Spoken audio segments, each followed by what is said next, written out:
Olá pessoal, tudo bem com vocês? Alguns dias atrás eu fiz um vídeo aqui no canal para falar deste livro, A Evolução do Ateísmo, que é um livro aqui do sociólogo canadense Stephen Ledru. E naquele momento eu tinha dito que iria fazer outros vídeos, porque neste livro aqui o Ledru ele vai tratar sobre a história do movimento, do ativismo ateísta. Então eu fiz um primeiro vídeo falando sobre o século XIX e agora, no vídeo de hoje, eu quero falar sobre esse ativismo, esse movimento ateísta no século XX. Vamos lá? Sejam bem-vindos aqui ao canal. Meu nome é Ricardo Oliveira da Silva, para quem não me conhece, está chegando aqui no canal pela primeira vez, sou historiador e faço pesquisas relacionadas a história do ateísmo. Então, se você está chegando aqui pela primeira vez, se puder, curta o vídeo, comente, compartilhe e se inscreva aqui no canal, que isso ajuda a fazer com que esse trabalho tenha um maior alcance. Muito bem, então, o tema do vídeo de hoje.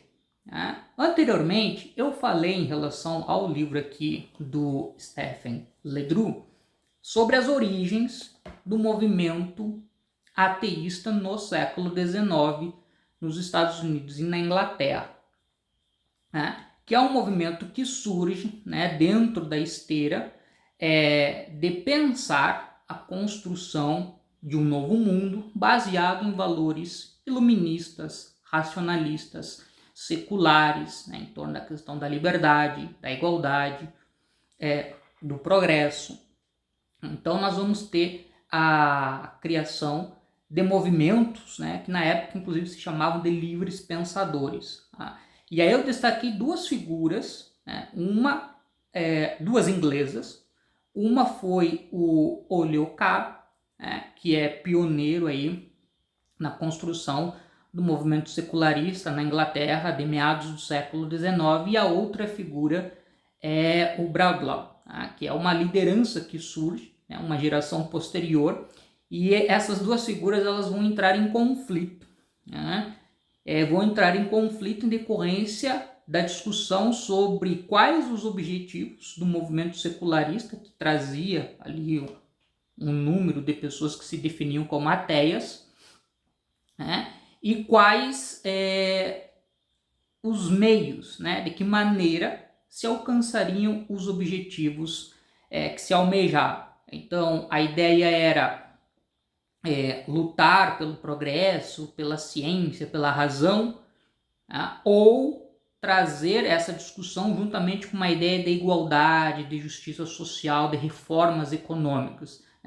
O Oleocar ia para essa segunda direção. O Bradlaugh, que é a liderança que surge posteriormente, ia mais para a primeira.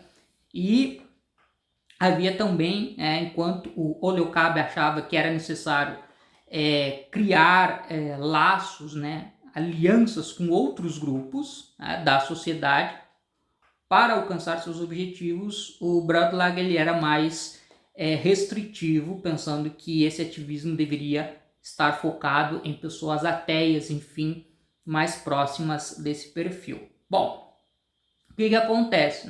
Vamos agora para o século XX e para os Estados Unidos. Essas duas figuras que eu falei, que são da Inglaterra, lá no século XIX, elas tinham contatos e interagiam com ativistas também dos Estados Unidos no século XIX, onde acabou surgindo um ativismo secularista de livre pensamento, no qual tinha muitos ateus e ateias. E eu falei lá no vídeo anterior que esse movimento ateísta, esse ativismo, ele tem momentos onde ele cresce e momentos onde ele decresce. Então, a primeira metade do século XX é marcado na Inglaterra e nos Estados Unidos por um decréscimo desse ativismo.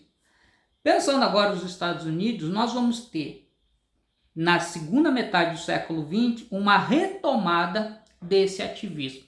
E aqui o Ledru ele vai fazer referência a uma figura muito importante dentro da história do ativismo ateísta, que é a figura da Madeleine O'Hara. Essa mulher, em 1963, ela criou, né, a Associação Ateus Americanos, em 1963. Qual é o contexto de criação dessa associação? Ela se notabilizou, a Madeleine O'Hara, por entrar na justiça contra a leitura obrigatória da Bíblia em escolas públicas. Essa foi uma demanda que o filho dela, leva para ela. Então o filho dela chega da escola e diz: mãe, nós temos que ler a Bíblia, tem instrução religiosa dentro da escola, é uma escola pública. Então a Madeleine O'Hara, pegando a Constituição, que traz lá entre seus princípios o princípio da liberdade religiosa, ela vai avaliar e vai levar isso à justiça de que a leitura obrigatória da Bíblia acabava entrando em contradição com esse princípio da Constituição dos Estados Unidos, um princípio constitucional e um princípio laico, da ideia de Estado laico. E ela acaba sendo vitoriosa. E na esteira desse processo, ela então vai criar a Associação Ateus Americanos, que existe até hoje. Quem tiver mais interesse na história da Madeleine O'Hara, tem um filme sobre ela, se não me engano está disponível na Netflix, e que se chama A Mulher Mais Odiada da América. Só que a Madeleine O'Hara ela vai trazer uma questão diferente, na comparação com o ativismo anterior, esse lá do século XIX que eu havia mencionado para vocês. E qual é essa questão diferente? A Madeleine O'Hara ela vai, ao criar a Associação Ateus Americanos e se colocar no espaço público como uma mulher ateia, ela vai falar muito sobre a questão da defesa dos direitos dos ateus e das ateias. Ela vai pensar os ateus e as ateias nos Estados Unidos como um grupo social que sofreria preconceitos e discriminações e igualmente sofreria privações de direitos. Então ela vai trabalhar com o quê? Com a ideia de que ateus e ateias são uma minoria social. E aí volta novamente a questão do contexto. O que ocorria nos Estados Unidos no começo da década de 1960? Era o auge, naquele país, do movimento de luta pelos direitos civis, capitaneado lá pela população negra contra as leis segregacionistas que ocorriam, que existiam até então. Então, o ativismo da Madeleine O'Hara ganha força dentro desse cenário. Então, esse aí é um tema importante. E vai, digamos assim,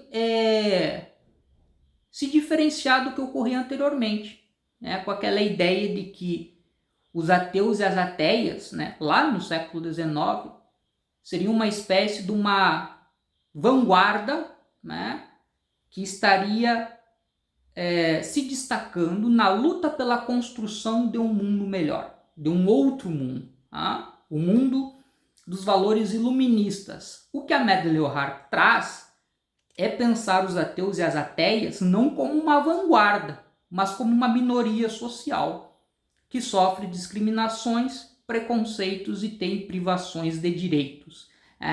Essa maneira de pensar os ateus e as ateias na sociedade, isso vai gerar um grande debate dentro do movimento ateísta sobre qual a melhor maneira de se pensar o ativismo. Afinal de contas, os ateus e as ateias são realmente uma minoria social, então a luta deve se focar a isso, ou os ateus e as ateias eles são a vanguarda de determinados valores que devem ser pensados como universais para toda a sociedade, na construção de um mundo melhor. Esse debate, essa discussão, ela começa a ganhar força naquele momento e ela ainda está presente até hoje. Vou trazer mais desdobramentos sobre essa discussão nos próximos vídeos que eu falarei sobre o livro do Stephen LeDroux. Por hoje era isso, deixe aí seus comentários, um abraço e até breve.